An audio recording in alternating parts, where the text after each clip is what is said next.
کچھ حد تک متفق ہوں تو وہ تو میں آپ کو بتا سکتا ہوں. بابے کا درجہ ہے. ہاں جی, اگر آپ اس پریزنٹ ورلڈ میں دیکھیں تو ٹاپ آف دا لسٹ جو پرسنالٹی جن کو میں پسند کرتا ہوں وہ مولانا مودودی ہیں رحمہ اللہ تعالیٰ. میرا خیال ہے کہ پچھلے 1000 سال میں ان کے پائے کا کوئی انسان نہیں آیا.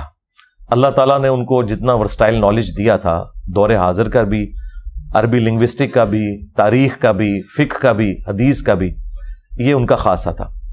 اور ان کے بعد میں جس شخصیت سے متاثر ہوں وہ ڈاکٹر اسرار صاحب ہیں.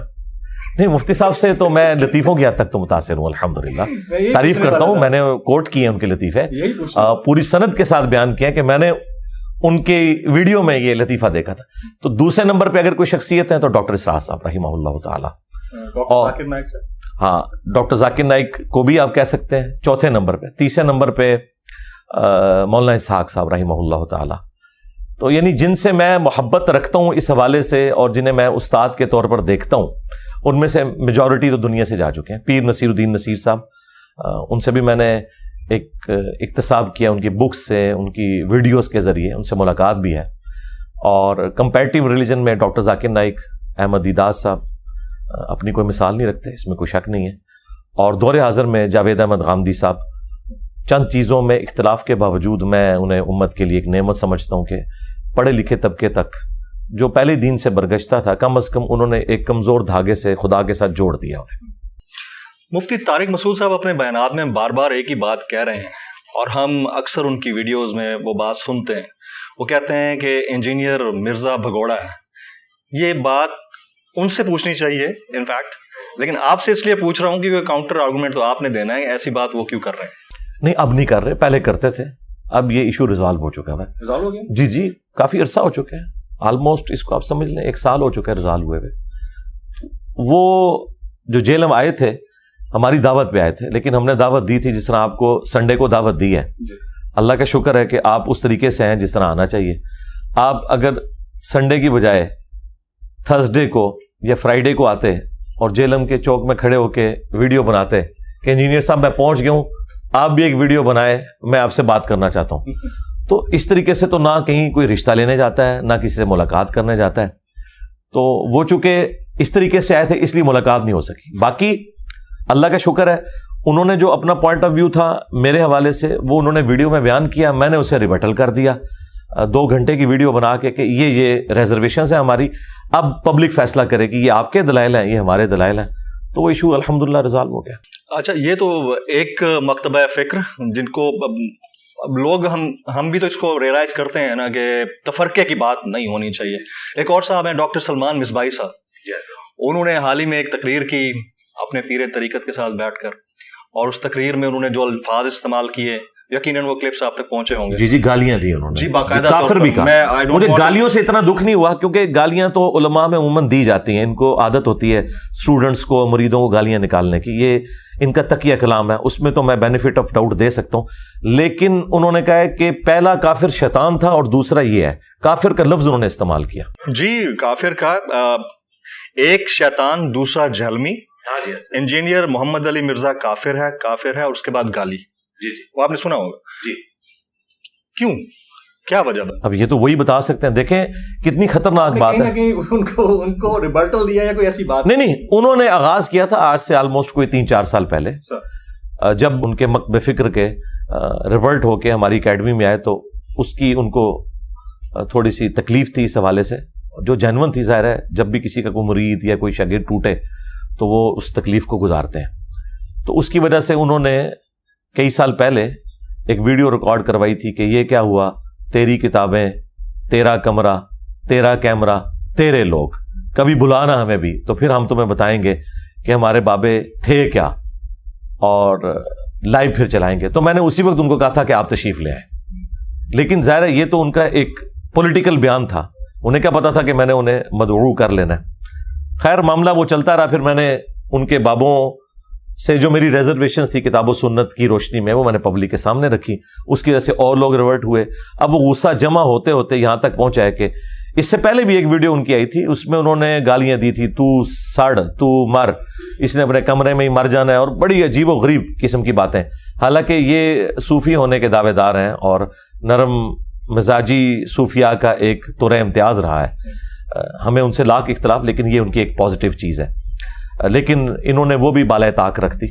اور اس میں دیکھیں انہوں نے کتنا خطرناک کھیل کھیلا ہے. انہوں نے یہ کہا ہے کہ پہلا شخص جس نے بابے کا انکار کیا تھا وہ شیطان ہے اور دوسرا انجینئر ہے. یعنی اس دوران پوری انسانی تاریخ میں جتنے لوگ پیغمبروں کے خلاف کھڑے ہوئے ہیں، فرعون، حامان، شداد، ابو جہل، ان تمام لوگوں کو انہوں نے اپنے کھاتے میں ڈال لیا ہے. مطلب اپنا بزرگ مان لیا نا. ورنہ تو کہتے ہیں کہ یہ ایک لسٹ تھی، ان میں سے تو آخری ہے. انہوں نے کہا پہلا وہ تھا، دوسرا ہی ہے. تو میں نے عرض کی تھی کہ بھائی ہم نے پیغمبر سے کوئی ٹکر نہیں لی ہے. ہم تو پیغمبر کی فیور میں آپ کے بابوں سے ٹکر لے رہے ہیں کہ آپ کے بابوں کی کتابوں کے اندر چشتی رسول اللہ، تھانوی رسول اللہ، اس طرح کی چیزیں ہیں. آپ لوگ مناظروں میں ان چیزوں کا دفاع کرتے ہیں. اپنی کتابوں سے نبی علیہ السلام کی شان میں جو یہ گستاخیاں ہوئی ہیں، کشف المحجوب میں، تذکرۃ الاولیاء کے اندر، حشر بہشت میں، سبع سنابل میں، یہ آپ نکالیں، ہمارا آپ کا جھگڑا ختم ہو جائے گا. کیونکہ ایک نبی، ایک اللہ، ایک رسول کے ماننے والے ہیں. تو ہمارا تو آپس میں کوئی اختلاف ہو ہی نہیں سکتا. اختلاف شروع ہی وہاں سے ہوتا ہے. اللہ رسول پہ تو کوئی اختلاف نہیں ہے نا. اختلاف وہاں ہوتا ہے جہاں مکاتب فکر کے لوگ اپنا بڑا کسی کو مان لیتے ہیں. تو وہ ان سے میں نے بڑے احترام کے ساتھ ڈسکشن کی تھی ویڈیو کے اندر. لیکن چونکہ ان کو غصہ ہی بہت تھا تو انہوں نے پھر اس طریقے سے نکالا. حالانکہ ہم اس کو لیگلی لے کے چل سکتے ہیں. پاکستان کے قانون میں اگر آپ کسی کو کافر کہہ دیتے ہیں تو یہ انتہائی سینسٹیو مقدمہ اس کے خلاف بنتا ہے. جی. تو وہ میں اپنے اسٹوڈنٹس ان کے پاس بھیج رہا ہوں. ہم نے پورا پلان کیا ہے اور انہیں جا کے وہ کہیں گے آفیشلی کہ آپ اس کے اوپر معذرت کریں جو آپ نے کافر کہا ہے. کیونکہ ہم تو آپ کو کافر نہیں کہہ رہے نا، صرف علمی اختلاف کر رہے ہیں. تو باقی جو گالیاں ہیں وہ اللہ تعالیٰ خود بدلہ دینے والا ہے. میں گالیوں کو تو میں نے معاف کیا ہوا ہے، پیشگی معاف کیا ہوا ہے. لیکن جو آپ نے کافر کا لفظ بولا ہے اور مجھے شیطان کے ساتھ لا کے کھڑا کر دیا اس حوالے سے، تو اس کے اوپر آپ معذرت کریں ویڈیو میں. اور اگر آپ نہیں کرتے تو ہم اس کے لیے قانونی راستہ اختیار کریں. جی کریں گے. ظاہر ہے ہم نے کوئی نان اسٹیٹ ایکٹر تو نہیں بھرتی کیے ہوئے. آپ کا تصوف کے اوپر بلیف نہیں ہے یا تصوف سے اختلاف ہے؟ ہم صوفیزم کہہ لیں اس کو. دیکھیں تصوف سے میرا بنیادی اختلاف یہ ہے کہ صوفیزم میں جو زہد والے معاملات ہیں وہ تو بالکل درست ہیں کسی حد تک، کہ آپ نے دنیا کی زندگی میں اللہ تعالیٰ کو رسپانس کرنا ہے اور شیطان کے راستے سے بچ کر پیغمبر کے راستے کو اختیار کرنا ہے. یعنی ڈاکٹرن کی حد تک تو بات درست ہے. دنیا دار آپ نے نہیں بننا، بلکہ دنیا کو اتنا یوز کرنا ہے کہ جو زندگی گزارنے کے لیے سبسسٹنس لیول کے اوپر. اختلاف ہمارا یہ ہے کہ یہ تصوف کے اندر انہوں نے فنا فی الشیخ، اس کے بعد فنا فی الرسول اور پھر فنا فی اللہ، یہ تین انہوں نے ٹرمز ڈیوائز کی ہوئی ہیں کہ پہلے جو آپ کا شیخ ہے نا، جو آپ کو کہہ رہے آنکھیں بند کر کے آپ اس کے پیچھے لگ جائیں، جب وہ آپ کو ڈگری دے دے گا پھر آپ نبی صلی اللہ علیہ وآلہ وسلم کی ذات میں فنا ہوں گے، پھر اللہ میں. لیکن پریکٹیکلی پوری زندگی یہ شیخ میں ہی فنا رہتے ہیں. شیخ کہتا ہے تو یہ اپنے بچے بھی قتل کر دیتے ہیں. شیخ کہتا ہے تو یہ نمازیں بھی چھوڑ کے صرف تسبیح ہاتھ میں پکڑ لیتے ہیں. شیخ ان کو قرآن و سنت کے خلاف چلاتا ہے، یہ آنکھیں بند کر کے چلاتے ہیں. جس کا سب سے بڑا ثبوت یہ ہے کہ اس وقت دنیا میں سب سے بڑا جو تصوف کا سلسلہ ہے وہ سلسلہ جنیدیہ، جو بعد میں کنورٹ ہو گیا تھا سلسلہ قادریہ میں. چونکہ شیخ عبد القادر جیلانی المتوفا 561 ہجری، وہ سلسلہ جنیدیہ میں ایک ڈومیننٹ بزرگ کی حیثیت سے بعد میں آئے، تو انہوں نے اپنے نام کے ساتھ، ان کا نام عبد القادر تھا، تو ایک قادری سلسلہ. تو یہ انٹرنیشنل سلسلہ ہے، یہ آپ کو آل اوور دا ورلڈ ملے گا. آپ سوڈان میں چلے جائیں، آپ افریقن دوسرے ملکوں میں چلے جائیں، انڈونیشیا، ملیشیا، سب کانٹیننٹ میں آپ کو ہر جگہ قادری سلسلے کے لوگ تصوف میں ملیں گے. اب سلسلہ ان کا قادری ہے. شیخ عبد القادر جیلانی رحمۃ اللہ علیہ نے اپنی کتاب غنیت الطالبین میں نماز کا وہی طریقہ لکھا ہے جو بخاری مسلم میں ہے، رفع الیدین کے ساتھ رکوع میں جاتے وقت اور رکوع سے اٹھتے وقت. جبکہ یہاں پہ جتنے قادری ہیں، چاہے وہ ڈاکٹر طاہر القادری ہوں، چاہے وہ باپا جانی الیاس قادری ہوں، یہ تو رفع الیدین سے چڑھتے ہیں. طاہر القادری صاحب تو پھر بھی تھوڑے ماڈریٹ ہیں. باقی جو ان کے اسٹرانچ قسم کے جتنے قادری ہیں وہ سارے کے سارے کہتے ہیں یہ تو مکھیاں مارنا ہے، یہ تو بغلوں میں بت رکھ کے آتے تھے تو رفع الیدین ہوتا تھا. تو ہم ان سے صرف یہ پوچھتے ہیں کہ آپ فنا فی شیخ کیوں نہیں ابھی تک ہوئے؟ آپ عبد القادر جیلانی میں فنا نہیں ہوئے ابھی تک کہ ان کی نماز کا طریقہ ہی آپ اڈاپٹ نہیں کر سکے، اور الٹا آپ اس نماز کے طریقے کو غلط سمجھتے ہیں. تو جس شیخ کی نماز ہی غلط ہے اس شیخ سے آپ نے اور کیا لینا. لیکن حقیقتاً یہ ہے کہ ان کے شیخ کی نماز درست ہے، ان کی نماز جو ہے سنت سے ثابت نہیں ہے. 11ویں شریف عبد القادر جیلانی کی طرف انہوں نے منسوب کی ہوئی ہے، لیکن 11ویں کے اوپر صرف لنگر پکا کے کھاتے ہیں. ان کی کتاب سے نماز کا طریقہ نہیں پبلک کو بتا سکتے. کچھ بھی حالات ہو جائیں اس چیز سے تو ہم ڈینائی بہرحال نہیں کر سکتے کہ جو دلیل آپ دے رہے ہیں اس کے اندر وزن ہوتا ہے. میں نے کئی ویڈیوز آپ کی دیکھی. ریسرچ آپ خود کرتے ہیں یا آپ نے کوئی ریسرچر رکھا؟ دیکھیں ریسرچر تو نہیں رکھا. ریسرچر کوئی ہوتا تو کوئی ایک آدھ انجینئر اور بھی پروڈیوس ہو جاتا. یہ دنیا میں اتنی ہلچل مچی ہوئی ہے تو کس وجہ سے مچی ہے؟ دیکھیں اللہ تعالیٰ نے مجھے غیر معمولی صلاحیت دی ہے انجینئر ہونے کی وجہ سے کمپیریٹیو اسٹڈی کرنے کی. انجینئرنگ یونیورسٹی میں بھی میں نوٹس خود بنایا کرتا تھا. آج تک میرے نوٹس چلتے ہیں میکینیکل انجینئرنگ میں. تو یہ کمپیٹنسی میں نے یونیورسٹی سے حاصل کی. اس کے بعد دین کو تو میں پیرلل میں اسٹڈی کر رہا تھا. مجھے اللہ تعالیٰ نے اتنا حوصلہ دیا کہ میں تمام مکاتب فکر کی بکس کو ان کے علماء کی تحقیقات کو اسٹڈی کرتا ہوں. پھر ان کے جو بڑے علماء ہیں ان کی ویڈیوز کو دیکھتا ہوں. پھر ایک دوسرے کے خلاف جو یہ لکھتے ہیں وہ بھی پڑھتا ہوں. اور آخر میں قرآن و سنت سے دلائل کو ویریفائی کرتا ہوں کہ کس کی کون سی بات قرآن و سنت کے مطابق ہے اور کون سی نہیں ہے. اب یہ کام باقی مکاتب فکر کے لوگ نہیں کر سکتے. اس کی وجہ یہ ہے کہ ایک بریلوی اسکول آف تھاٹ کا جو مدرسہ ہے اس میں صرف بریلویت سے ریلیٹڈ چیزیں پڑھائی جاتی ہیں. انہیں دیوبند اور اہل حدیث اور اہل تشیع سے متعلق صرف نیگیٹو باتیں بتائی جاتی ہیں. لڑائی ہو جائے گی. ہاں لڑائی ہو جائے گی. ہاں اچھا. اسی طریقے سے دیوبند اور اہل حدیث جو ہیں ان کو مخالفین کی کمزوریاں بتائی جاتی ہیں, اپنی کمزوریاں نہیں بتائی جاتی. میں جو کہ سب کو سنتا ہوں, ایک دوسرے کے خلاف بھی تقریر سنتا ہوں, پھر ان کا اپنا بھی پوائنٹ آف ویو سنتا ہوں. دیکھیں جب تک آپ ایک اہل حدیث سے نہیں پوچھتے جا کے کہ تم اماموں کے گستاخ ہو یا نہیں, تو وہ آپ کو بتائے گا بھی میں اماموں کا گستاخ نہیں ہوں. میں کہتا ہوں کہ حدیث کے مقابلے پہ امام کا قول نہیں لیا جائے گا, تو بات تو ٹھیک کر رہے ہیں. لیکن بریلوی دیوبندی کہتے ہیں یہ اماموں کے گستاخ ہیں, یہ ان کو گالی دے رہے ہیں. اسی طریقے سے بریلوی اور دیوبندی اگر حیات النبی کا کوئی عقیدہ رکھے ہوئے تو اہل حدیث کا کام ہے ان سے جا کے پوچھیں کہ بھئی آپ اس سے مراد کیا دنیا والی حیات لے رہے ہیں یا آخرت کی لے رہے ہیں؟ کیا آپ نبی الاسلام کے بارے میں یہ عقیدہ رکھتے ہیں کہ وہ دنیا سے گئے ہی نہیں ہیں؟ جب تک ان سے کلیریفائی نہیں کریں گے, صرف چند ایک چھوٹے درجے کے علماء کی باتیں اٹھا کے ایک دوسرے کے اوپر چڑھ دوڑنا, میں ایسا نہیں کرتا. پوری ورکنگ کرتا ہوں کمپیریٹیو اسٹڈی کے بعد. جہاں مجھے کوئی ایمبیگوٹی آتی ہے میں بڑے علماء سے رابطہ کر کے ان چیزوں کو کنکلوڈ کرتا ہوں. تو میں نے تو آلموسٹ اپنی زندگی کے آپ سمجھ لیں 25-30 سال اسی کام میں لگائے. تو آلموسٹ 15-20 سال لگانے کے بعد میں اس ہاٹ سیٹ پہ آ کے بیٹھا ہوں. اللہ کا شکر ہے ہمارے دلائل پبلک کے سامنے, کوئی چیلنج کرے کہ یہ نہیں لکھا ہوا, ایک چیز ثابت ہوتی ہے. آپ نے نہ صرف مختلف مکاتب فکر کے لوگوں کو اپنا دلائل کی وجہ سے مخالف بنا لیا, بلکہ سیاستدانوں کو بھی بنا لیا. اور حال ہی میں کچھ میں نے آپ کی ویڈیوز دیکھی جس میں آپ نیک اور ایماندار سیاستدانوں میں سے کسی ایک کی تعریف کر رہے تھے, میں نام نہیں لینا چاہوں گا. اس کے بعد آپ کو شدید ہزیمت کا بھی سامنا کرنا پڑا اسٹیٹ لیول کے اوپر, حکومتی سطح کے اوپر. تو کیوں نہیں بولنے دیا جاتا جب آپ کسی کو دیکھتے ہیں کہ وہ ایماندار ہے اور اس کی بات کرنی چاہیے؟ میرا خیال ہے ڈیموکریٹک ویلیوز کو فالو کرنا ضروری ہے, جو کہ جب ہم نے اپنے ملک کا نام اسلامی جمہوریہ, خان صاحب, جی میں سمجھ گیا ہوں, خان صاحب کی بھی میں نے تعریف کی تھی اور سراج الحق صاحب کی بھی کی تھی. ہاں جی.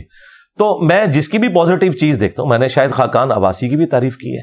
میں اس وقت تعریف کرتا تھا خاقان عباسی صاحب کی جب پی ٹی آئی والوں کو برے لگتے تھے.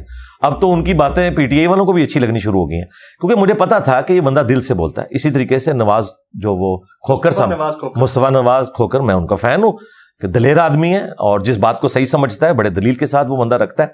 میرا خیال ہے جب تک ہمارے اندر یہ حوصلہ نہیں ہے نا کہ ہم اپنے مخالفین کی بات کو سن کر دلائل کے ساتھ اپنی اصلاح نہیں کرتے, ہم نے ایک قدم بھی اس ملک کو آگے نہیں لے کے جانا. جن قوموں کی ترقی کی مثالیں ہم دیتے ہیں نا, وہاں تو کتنی ڈیبیٹس ہوتی تھی. اگر آپ فرینچ ریولوشن کے بعد جو معاملات ہوئے ہیں, جو لیفٹ کے لوگ تھے, جو رائٹ کے لوگ تھے, جس طرح آپس میں ڈسکشن کرتے تھے, وہ تو یہ آپ کی مچھلی منڈی تو اس کے مقابلے میں شاہی کوئی نہیں ہے.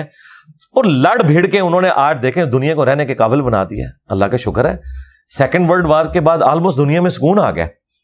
تو یہ انسانیت نے لرن کی ہے نا چیزیں کہ اختلاف رائے, آپ ایک دوسرے کا برداشت کریں, ایک دوسرے کو موقع دیں اور اس طریقے سے آگے بڑھیں.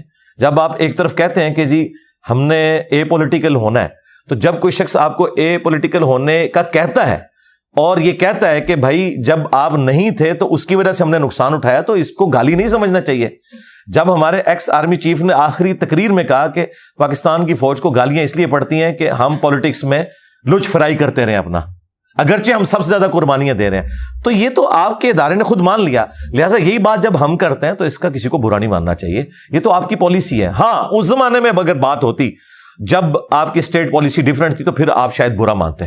تو میں ابھی بھی یہی کہتا ہوں کہ جن لوگوں نے اس زمانے میں, جس طرح جاوید احمد غامدی صاحب تھے, انہوں نے اس زمانے میں یہ آواز بلند کی تھی کہ آپ لوگ سیاست سے اپنے آپ کو الگ کریں. اسی طریقے سے صحافیوں میں نجم سیٹھی صاحب اور حامد میر صاحب اور اس طرح باقی جو بڑے صحافی ہیں جو اس وقت یہ باتیں کرتے تھے اور غدار وطن کا فتویٰ لگتا تھا, تو میرا خیال ہے ان سارے لوگوں سے معافیاں مانگنی چاہیے کہ ہم لوگ ہمیں صحیح کہتے تھے. اچھا, اب اس سے پہلے کہ میں بڑے امپورٹنٹ کوسچنس کی طرف جاؤں, کیونکہ وہ فقہی مسئلے ہیں اور لوگوں نے مجھ سے براہ راست رابطہ کر کے وہ کہا ہے کہ ان کے جوابات لینے, میں 3-4 سیاست دانوں کا نام لے دیتا ہوں, مجھے بتائیے کہ ان میں سے بہتر آپ کو کون لگتے ہیں.